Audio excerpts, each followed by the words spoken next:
All right, well, good afternoon, everyone. Today I'm joined with Lieutenant Governor Jeff Duncan, Speaker David Ralston, General Tom Carden, Dr. Toomey, and GEMA Director Homer Bryson. First of all, I just want to let all those Georgians know that experienced some rough weather last night, that we certainly have them in our thoughts and prayers. Certainly wasn't near as bad as the weekend before, but nevertheless, we did have folks that had homes damaged and other tragic things happen, as well as loss of power. So we'll certainly keep them in our thoughts and prayers, and certainly appreciate the whole Georgia team working with the locals on the response overnight and this morning.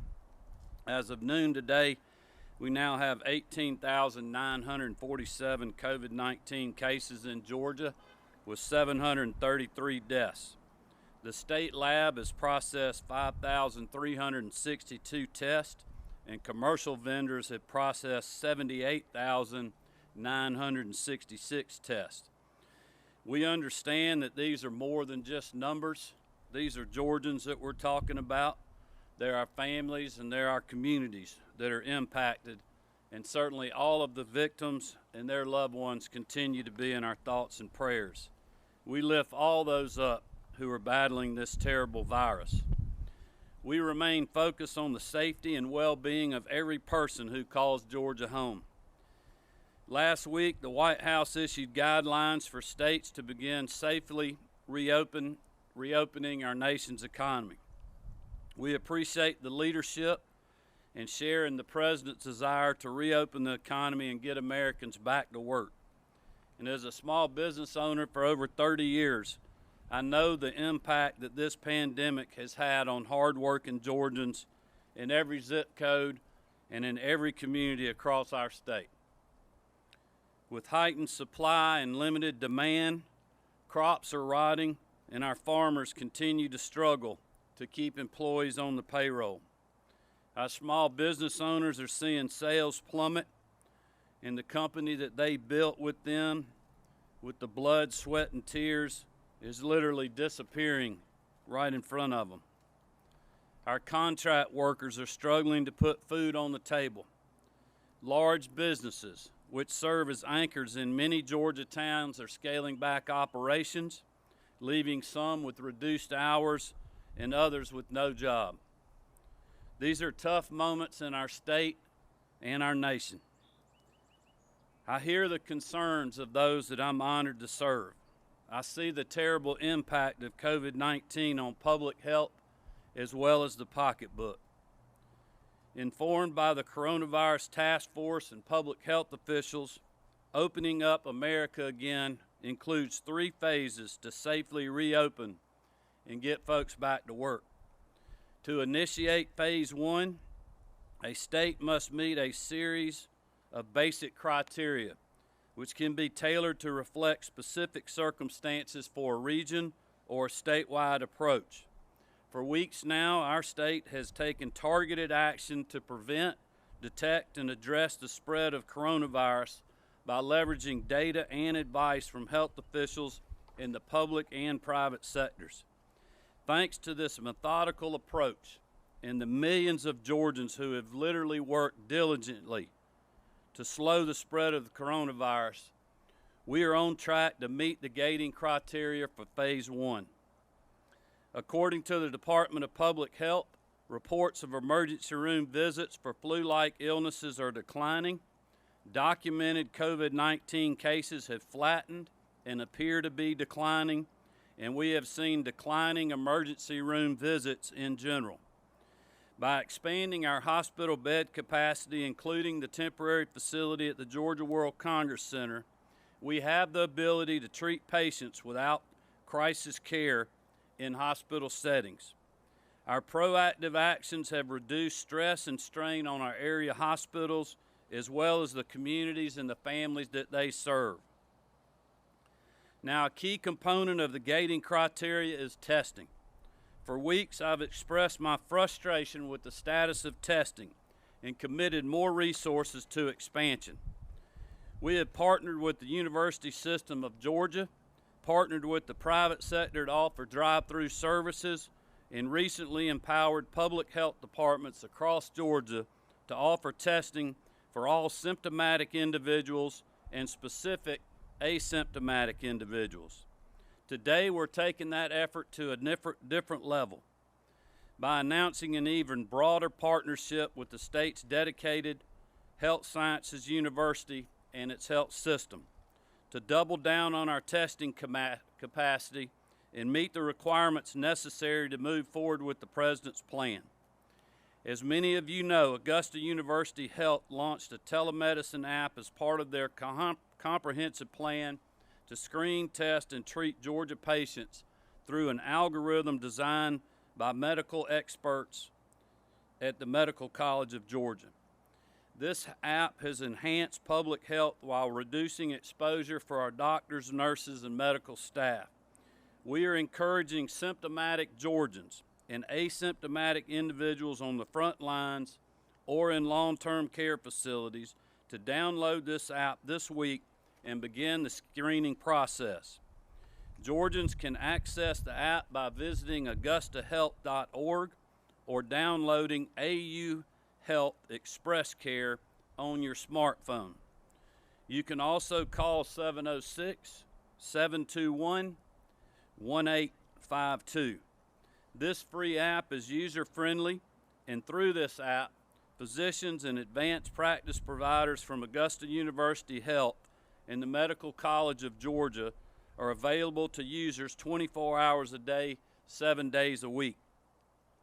If you begin to display symptoms consistent with COVID-19, day or night, you can log into the AU Health telemedicine app or called and get screened by a clinician.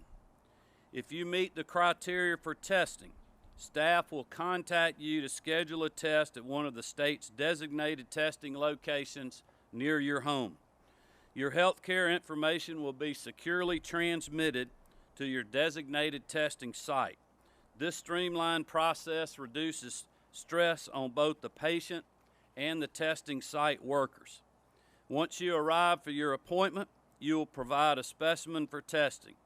From there, we will leverage the power of several key academic institutions in this state to process these tests. These include Augusta University, Emory University, Georgia State University, and the Georgia Public Health Lab. In roughly 72 hours, you will be able to access your test results via a secure patient portal, and a medical provider will contact you directly if you are positive. The clinician will assist you with enrolling in a self-reporting app by Google named MTX, where with patient consent, the Department of Public Health can use enhanced contact monitoring and tracing. Through this partnership, Augusta University will produce testing swabs in the Dental College of Georgia Innovation Lab. By using the same 3D printers that have produced face shields for our healthcare workers, the Innovation Lab will create thousands of swabs per day. This capacity greatly reduces our dependence on vendors and government entities as we boost testing and get Georgians back into the workplace. Under the leadership of President Brooks Keel, CEO Katrina Kiefer, Chief Medical Officer Dr. Philip Kuhl, General Carden, and Dr. Toomey, Augusta University will roll out this app statewide over the course of this week. My office will release more details and timelines very soon. In addition, the National Guard will mobilize 10 new strike teams to deploy to hotspots and long-term care facilities to administer 1,500 tests per day. Testing expansions through Augusta University and the Guard will complement existing initiatives, including the Department of Public Health's capacity, Georgia Tech's CVS testing site, and our private labs. As I've said before, testing defines the battlefield and informs our long-term strategy. These efforts significantly increase our capacity as we take measured steps forward. Throughout this entire process, from creating the Coronavirus Task Force to today, we have relied on data, science, and the advice of healthcare professionals to guide our approach and decision making. We have been surgical, targeted, and methodical, always putting the health and well-being of our citizens first, and doing our best to protect lives and livelihoods in every part of our state. In the same way that we carefully closed businesses and urged operations to end to mitigate the virus spread, today we are announcing plans to incrementally and safely reopen sectors of our economy. To help in this battle against COVID-19, healthcare facilities across Georgia voluntarily paused elective surgeries to reduce equipment and personnel shortages. This selfless act by healthcare leaders enhanced our ability to keep Georgians safe. However, many now find themselves in a difficult financial situation, some losing millions of dollars a day as they sacrifice for the greater good. This is not sustainable long-term for these facilities. Given the recent changes in modeling as it relates to surge capacity and national supply as the needs of other states diminished, and following weeks of discussions with hospital leaders and medical providers, I believe Georgia is positioned to secure the necessary personal protective equipment for healthcare facilities to resume elective surgeries deemed essential. Hospitals should continue discussions in their regions to ensure patient safety and the safety of their workforce, making sure that is a priority. I want to applaud all the hospitals, ambulatory surgery centers, doctor's offices, dental offices, physical therapists, and healthcare professionals that answered the call of duty and voluntarily closed their doors. It is impossible for me to adequately express my grateful appreciation to you all. And to all of the Georgians who waited on getting an important procedure to allow us to get to the other side of this curve, I also would like to thank you. Your sacrifice literally helped us save lives. Given the favorable data, enhanced testing, and approval of our healthcare professionals, we will allow gyms, fitness centers, bowling alleys, body art studios, barbers, cosmetologists, hair designers, nail care artists, estheticians, their respective schools, and massage therapists to reopen their doors this Friday, April the 24th. Unlike other businesses, these entities have been unable to manage inventory, deal with payroll, and take care of administrative items while we shelter in place. This measure allows them to undertake baseline operations that most other businesses in the state have maintained since I issued the shelter-in-place order. This measure will apply statewide and will be the operational standard in all jurisdictions. This means local action cannot be taken that is more or less restrictive. Over the next few days, we will continue to closely monitor existing and potential hotspots in our state. I stay in regular contact with local leaders across Georgia, especially those in Dougherty County and surrounding counties, to ensure that we are providing adequate support. Right now, in Albany and Dougherty County, we are seeing great improvement.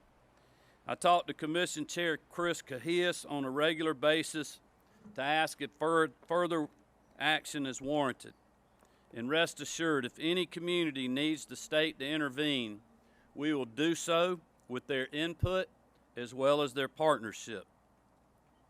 Now, the next point is a very important one.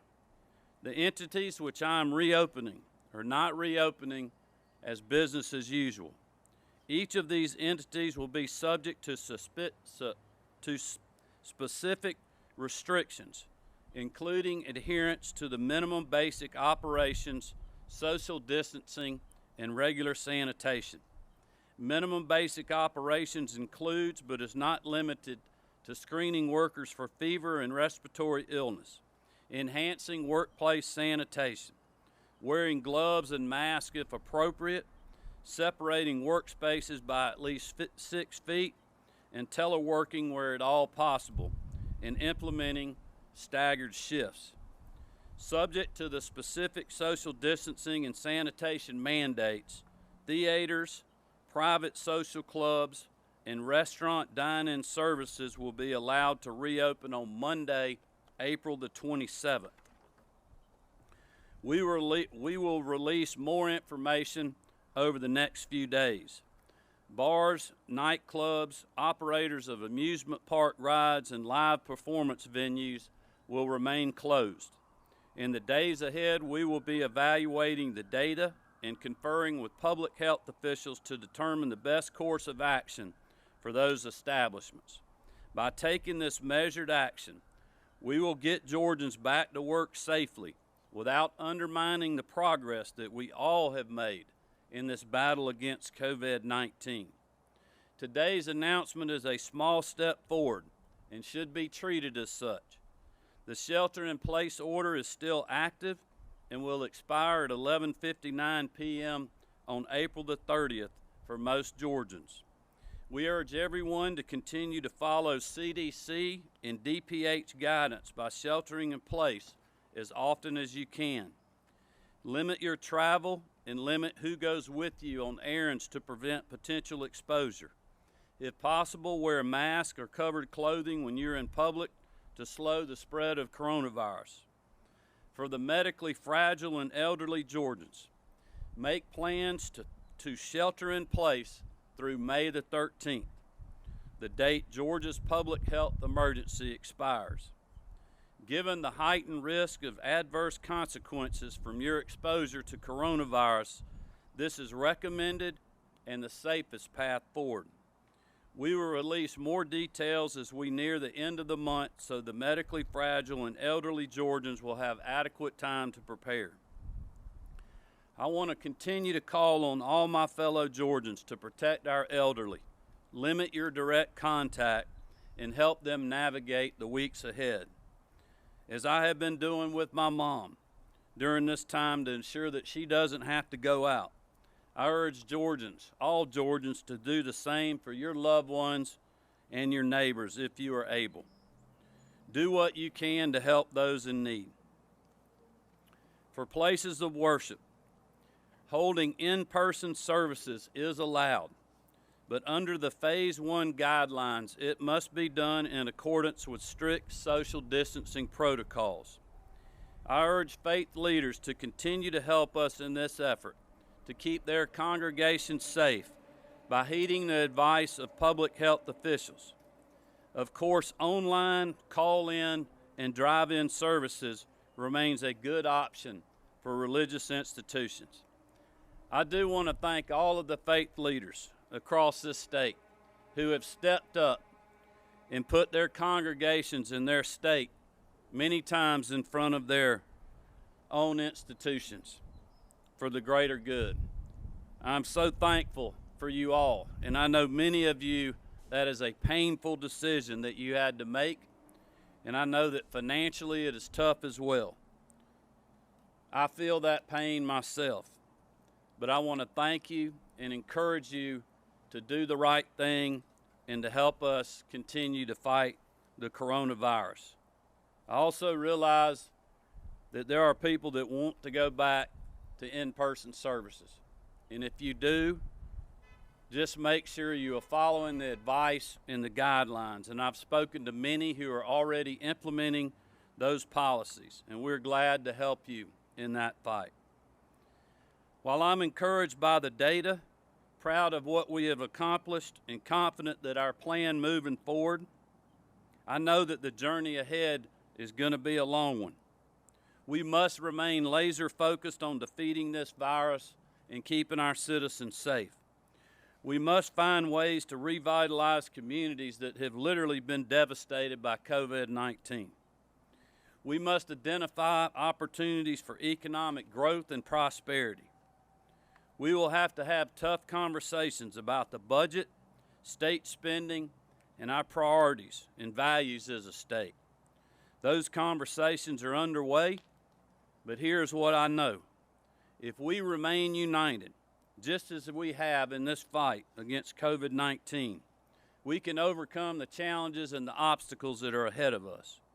But if we allow politics, partisanship, elections, and egos to divide us during this important inflection point, our entire state will suffer. So as we begin this process, this measured, deliberate step forward, let's reaffirm our commitment to one another, to the greater good, and to Georgia's future, because I am confident that together we will emerge victorious from this war that we have been fighting. And with your help and God's grace, we will continue to build a safer, stronger, and more prosperous state for our families and our generations to come. Thank you all. God bless you.